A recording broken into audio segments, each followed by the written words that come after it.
India after independence, a new and divided nation. So, India became independence on 15th August 1947, and there was a challenge like 8 million refugees were there in India. And on the other hand, there was another big challenge, that is princely states, uniting the princely states into Indian nation. So the refugees who had been in India, they had to be provided with food, clothing, shelter, and various other things like education, employment. So the problem erupted that how will the newly formed nation give all these facilities to the refugees? The next thing is princely states. When we talk about princely states, it is nothing but the princely states, they are ruled. It is a place, a nation, or a kingdom ruled by the Nawab or the Maharaja. So the Nawab will be the Muslim ruler and Maharaja a Hindu ruler. So there were around 500 princely states in the Indian nation, in the newly formed Indian nation. So the problem here erupted. So the problem here was how to unite these 500 princely states into the Indian territory, into the single governmentship, into the single rule, that is Indian government, uniting them into a single rule. So the next thing we are going to talk about is a constitution is written.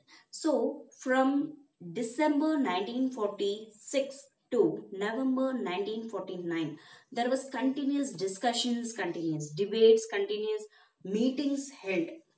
meetings were going on to frame the constitution of India, to write a constitution, to give India its constitution. So these meetings were held, and the people from all people from various what do we call various political parties, all the political parties, and from all the caste, creed, everything, they were there in that constituent assembly. So these constituent assembly, it held its meeting in New Delhi, and after a huge time period, the Indian constitution was framed, and it came into effect on 5th it came into effect on 26th Jan 1950. So there are various salient features of the Indian constitution. Let us see some of the important features of our Indian constitution.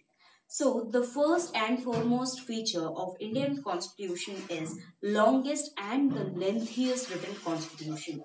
So when we talk about Indian constitution, it is the world's longest and the lengthiest written constitution. It is the lengthiest one, and the shortest one when we talk about is USA's constitution.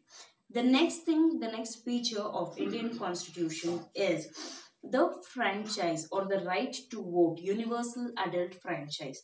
It provides the right to vote to the people to the Indian citizens, to the Indian uh, people of India, the right to vote, to elect their leaders, to select their leaders. The right is given, and all the people above the age group of 21 are getting the right of franchise, or are they given the right of franchise, that is the right to vote.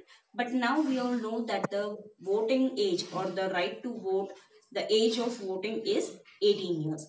The next feature, when we talk about the next feature of Indian constitution, it is equality before law.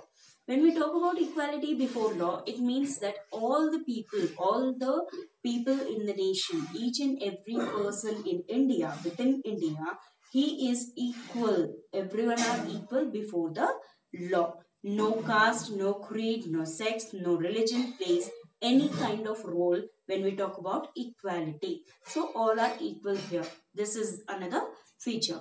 The next feature when we talk about is it provided privilege, it provided special privilege, special rights were given, special what do we call special responsibilities were given, special rights were given to the poorest of the poor, to the untouchables, and to the most backward people. They were given special rights, special privileges were given so that they can come to the they can come in the forefront of the society. They can come in the mid part. They can come forward in the society. So some of the best facilities were given to them. So these were the some of the salient features of Indian Constitution.